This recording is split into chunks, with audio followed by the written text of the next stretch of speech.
Hello everybody, my name is João Castro and I just came cycling and it's a beautiful day, and while I was cycling a lot of things were coming in my mind, thinking about what happened in America recently with the assassination, murder of George Floyd, and a lot of people talking about racism like something, as a black people, we all somehow or other we've been experienced, but it's like people talking, a lot of eruption and discussion and everywhere talking about this. It's like someone's life, like George Floyd now is bringing all those things, because it's that things that always be there. Some people ignore it, and some people they don't want to talk about it, but it's been there. What should we do about it? And I just remember when I was a kid, there was a white girl, blue eyes, that she used to visit my house, and she was my sister's friend, and I was like 8-9 years old and she was already 11 or something like that, and she used to say, I'm loved with Carlitos, which is me, and the day if I'm going to get married, I'm gonna marry him, and he will be my boyfriend. She used to say to my sister, and I was very ashamed, that age that you start, getting attraction with the opposite sex and stuff like that. So I was liking her as well, She was beautiful, beautiful white girl. And one day, because this was just few years after the independence of my country in Angola, and I was born, I lived in the poorest neighborhood in Angola, Luanda. It's called Sambizanga, and there was, before the independence, there was some white men also living there. They have the canteen, they have the restaurant and business, and then particularly this white girl, she was in love with me, and then there was one day I heard, a lot of noise, commotion going on, and then I went outside, and this neighborhood was poor, you have a lot of dirty water, and that the pigs, it was just black dirt water, and the pigs used to play around. And I saw that girl, basically, the first love of my life, and she was in that place, and someone on top of her beating her. The guy was big, I was a kid, and he was beating basically the love of my life. It was not officially, but she was in love with me, and this guy, black guy, just at that moment I don't think about color. I didn't have those things about races, that this guy is white, no, it's just about feelings. I think everybody has a feeling. That's the basis of our nature as a human. It's not about our color, our skin color, something like that, especially at that age. That's what I think. But these black men, my neighbor, he was beating the way I'm thinking now about race, because he was, beating the girl, the white girl, and he was calling name. You are such a thing, and he was calling names about color, races. So I realized that guy was beating this girl because of being white. He was older than me. maybe he had experience, because we just got independence for white. Maybe he has lived or experienced something that left that hatred in him, and now he was beating that poor girl, just a teenager girl, and saying all those things. And then I realized this guy hate that girl because of her color of skin. Why? Why is that? And then I hate that man at that moment, because what he was doing, a young man, what he was doing was not fair. I was just a kid, small, he was big. I wanted to fight, but I was very small. He will beat us together.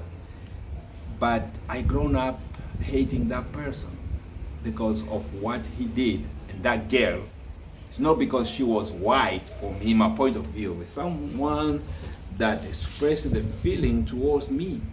And because of that, she used to visit my house, and I was liking her, beautiful. It's not because of being white or black. It's just we had something in common, and we start growing as a boy, growing that feeling, of love, of, attraction. And that black man, saying now, because you say people talking about race, color, he basically abused, beating very hard that girl. And then with the time they moved to that neighborhood, I haven't seen her again in all my life, But this guy, I never gonna forget him. I never forgot what he did. But then, when I was 11 years old, I moved to study abroad. Basically, I went to study in Cuba.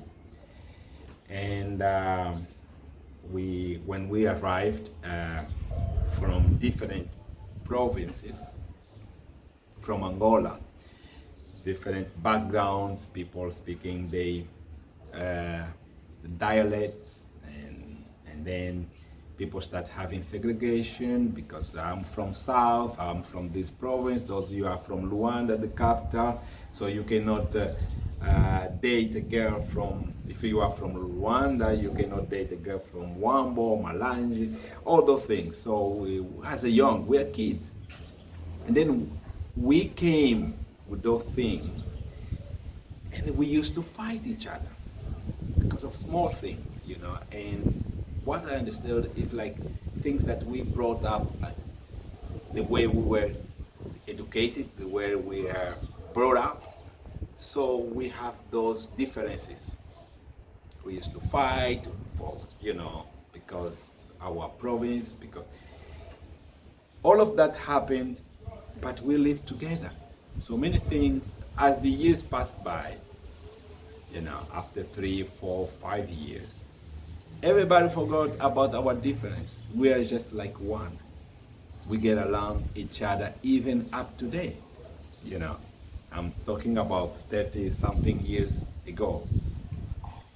And now, when I was there in Cuba, when I was around 12 or 13 years old, and I met a family, and we were camping in Havana. I met a family, and the man, white man, white, and his wife was black woman, and the origin of that woman is from Nigeria.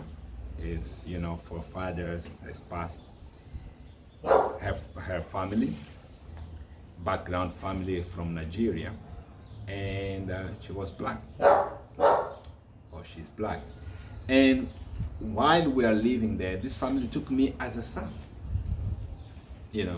Living in the house. They have 2 kids, and then they were like, mixed, more white than black, and I was the only black living in that family.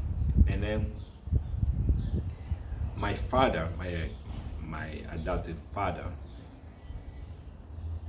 he told us something very important while I was leaving this house. He said, in this house, all of us, we are all black, or all of us, we are all white. There is no color differences. We see as a human, and then don't put your focus on color. And then he used to take me to his family, which were white. And then I also visit my mother's family. I know adoptive mother while I was there in Cuba, which are black. And then we just forget about these things, about race. And I remember a neighbor, which was a white family. It was a blonde girl. She has blue eyes, blonde. And every time, you know, you have the fence that's separated with a small one, and she used to sit in another place in her house, in the yard of her house. And when I was there, she was staring at me, look at me, you know, very, and I say, oh man, it's keeping repeating this. And I asked my brother, she's Cuban, say, Eduardito, I think Mayelin, she's in love of me. Eduardito said, forget about that, Bonnet. This is, maybe she just look at you because you are a foreigner, you are, you know, from Africa, and then you are living with us here. It's not, now she's not in love with you. I say, okay, if you say so, okay. But she continued, you know, like want to have something, until one day she wrote, you know, a note and asked someone, you know, to give to me, you know, about her feelings. But this is a matter that is in my book, The Encounter with a Lost Identity. I talk about that. So the thing I'm talking here, you know, I went to that example because I was living in a family, you know, that mixed family. So maybe because of that, I was growing up, as I was growing up, I don't see people, you know, because they are white or they are black, they are Indian, they are Chinese. No, I don't see that. You know, when I want to deal with a person, I see that person, you know, as a human. You know, I think that the color, our color, you know, it's just like you have a house that is painting red, another house is painting green. You know, the essence is the people that are inside of this house. That is what we are. Our essence as a human being, apart from our color of our skin, we have the same desire, we have the same passion, you have the same dreams. You are human being, you know, and we cannot allow this thing, our color, to define, you know, how we're gonna live in this planet. You know, we know all the history, all the things in the past that happened, especially to black people. But even before slavery happened to black people, white people among themselves, they were already doing slavery. And then now my whole point on that is, I cannot articulate as well as some other people articulate their ideas, like Trevor Noah. He's good on that. And I was watching that video that he speak about, you know, we are living as societies, like we have a contract, the way we should live, the way we should act. And then when he touched this thing about contract, I was like, well, you know, it's like when you get married and then you with your partner living together, and then you don't live thinking that, okay, we have a contract that we get married. No, you live as a human. You know, you respect others as you expect to be respected. You do to others what you expect that person to do unto you. So you love and respectively of that person will love to you. You don't say, oh, you should do this to me. No, you just love. because you expect that person to treat you as well. You don't treat life and people like a contract, you know. I respect Trevor Noah, and he's very smart young man, and I listen to him. But that thing, you know, if we're going to live in a society like we have a contract, you know, we already know that we have laws, you know. And because we have those laws, people want to break laws, you know. If you have a contract, people go dealing with that person like they have a contract, you know. Some people will be like, okay, want to take advantage, although you have a contract. But I don't think that as a human we should live this way, like we have a contract, like in a society, things that we have. We just live as a human. Hey, you don't choose the family that you were born. You don't you even don't choose to be a black or white or Indian or Japanese. You don't choose. But you came in this world and you find out already you are in a black family, you are in a white family, you are Asian, but you didn't choose. You know, it's something behind your understanding, I'll say. You just came up in a family. You may not like your brother or your sister, but you belong to that family. You have to find a way to get along. It's not about a contract or something like that. So as a human, we are in this planet and we don't choose the color, the family, the country. We don't choose. We just have to understand, okay, I have to get along with that person. I have to treat that person the way I want to be treated. Not seeing people as because of the color of the skin that they are inferior or something like that. In my experience, when I came back from Cuba, you know, and well, I spoke about I was living in a family, you know, mixed family. So when I went to university there, it was a mixed. We have a white, and then as a student, as a mate in school, it doesn't matter the color. We studied together, white, black, Indians, and then you have the girlfriend that you want to have. I used to have a blonde girlfriend while I was in Santiago, and she has a son, you know, and sometimes we got along together. I was carrying her son and then walking the city. I forgot about that color, you know, difference. And people were looking at us. Some people maybe just curious, that they match, they good, look fine, you know, black and white. Some other people may say, oh, what's this black man doing with this white woman? But majority of people, they, you know, it's just normal. You know, which is good, it's nice. Sometimes when I was at the bed with her, I look at my skin and look at her, see that difference, man. But it's beauty. That's the beauty of the world. Not all flowers are just red, or not all flowers are just white flowers. You have white flowers, red flowers, blue flowers, you name it.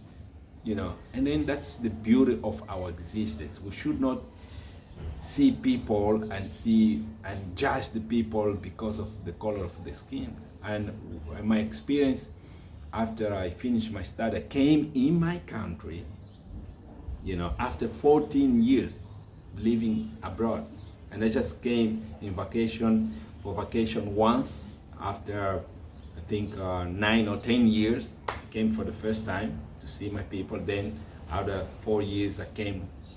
So when I came after the 14 years here in my country, you know, my first racism experience I had in my own country, here in Angola. It was not in Cuba, it was not abroad, it was in my country. I went to a restaurant, I was like a bar, I was working, you know, say a bar, it was in the city, so I went there, I opened the door, when I two-step, and then everybody staring at me. Everybody that went in that restaurant, like white and mulatto, mixed the color. Everybody from kids to adults, the bartender, everyone stared at me like in a movie. I felt like Eddie Murphy. Everybody stared at me. I was like, but it was like a killer look that what are you doing here? This is our territory. This is not for blacks. They didn't say it, they didn't speak it, but I could, see in the eyes the way they were looking to me so aggressively. And I thought that was just a normal bar, but maybe there was like just for mulatto, white people, I don't know. That was first time. And I step out to that place, and the pain in my heart, in my country, Angola, in Africa, I faced and lived that thing. But then I forgot about it, I forgot about it for a while. So when I started working, with people from different countries, what I realized is that it's like when a black man approach a white man, it's like the white man, because black men, for natural, here in Africa, we are so, how can I say, we are so humble, we are so, we like people, we like to treat people, well, hospitality, and then we also like when something or somebody comes from abroad, we treat those people well. So we go with our open heart, without seeing that you are white man or black man, just a foreigner. We want to experience new things with you, idea, maybe learn your language, your experience, your country. But I see white men when they're dealing, not all, when I'm saying not all, but the majority, they will come to you like already in word, it's like I'm dealing with a black man. And and this is true. This is true because some white men, they said it. Even when they come to work here in Angola, most that work in the oil industry, from America especially, I don't know, from other places, they pass through an induction before come to Africa. They say, okay, do you go to Africa, those black men, that's the way you should deal with them. Like this, like this, like this, like this. And all those things are like suppressing the black man. Don't deal much, don't get much close with him, don't relate with them like a normal or human being. You have to make all the time as you are a superior. That's things that happen in this century. I don't know if you are following me. And I was at university, Oxford University, and then with my mates there, I'm not saying that all of them, but we had in that room some white people that they're racist. And they show racism. And I remember I was with, during the break, I was with a friend, a mate also, and then we took our phone to take a picture. And then we called a group of 3 white folks, our mate, that were talking, and say, hey, come on, let's take a photo. And then they just say, hey, no, let's get out of it. And then they step out and say, what? Join us now. And then what we feel in that moment. He doesn't want to take a picture because I'm black. I'm not saying all of them, but we had a situation like that in Oxford. We are studying about leadership, and with all nationality. We had a good time together with other people there, but we could see that some people, they don't want, but what I see on all of that, it's not like people were born racist or hating another people because of the color, It is because we are taught in our house, in our homes, with our parents, our relatives, to hate.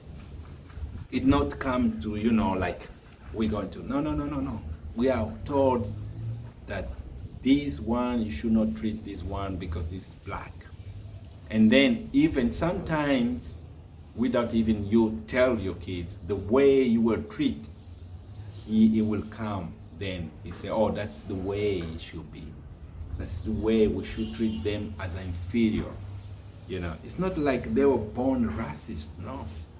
All these, like the examples that I gave of my mates in there, they were like, that's where they come from. It's not like he was right in that point that I'm black and then, you know, and then I don't want to take picture with this guy, or he's suddenly became a racist. No, it came from the background, education, what is being put since he was a kid,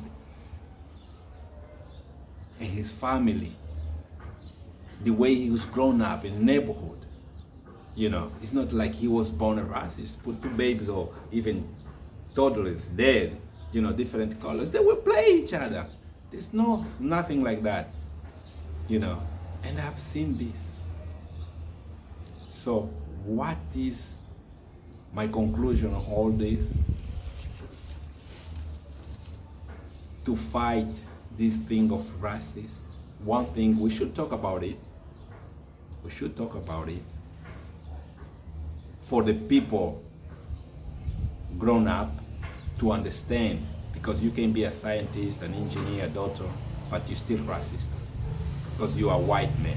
And I'm not talking only about white men being racist against black people. So some black people, as an example that I gave, also are racist to white. And I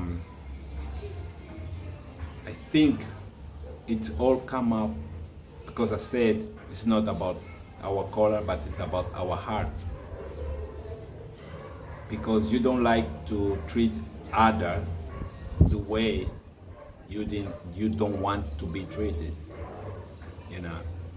And everything comes about love, because all of us like to be treated well. And then what is the answer? What is the answer about that? What is the answer to resolve this problem that is being around hundreds of years? What is the answer? I think the answer is for us to surrender. To surrender ourselves to the one that created us, to get to know what is the heart. That's God that even white people go to church, have the Bible, whatever, you know, congregation they have. Is that God, the one that we say that made man in his own image? He made white people just an image of God and not black people or Indian people or whatever. Is God has a color, like he is white, or you know, even Jesus. That I don't think Bible tell us, oh, Jesus was a white man with blue eyes and, you know, long hairs. No, I haven't seen in the Bible like that. It doesn't mention about things of color of Jesus as well. Even though, it doesn't matter, because he came in this world. He has to have a body and a color, whatever the place, the region, or the background that he came from. I may think maybe Jesus is black. What if Jesus is black? It's not the one that we see. So we black people, we feel like we are superior than white people because Jesus is black. No. We are talking about the human side. We are human in this planet. We should love each other because we didn't make ourselves. We came into our existence. We didn't ask to be black. We didn't even ask the color of the family that we are living. And we should respect each other. and treat each other the way that we would like us to be treated. Because if you remove, the color of the skin, what you are, if you are no longer there, so we are spirit, we have a soul, and we live in the body. It's like you have a house. You live in the house. The real you is the person, it's not the house. Because we're gonna die. Life is only one, is short and pass quickly. And one day, when you meet our Creator, it's not about you are white or black. It's your humanity, it's your heart, it's your spirit.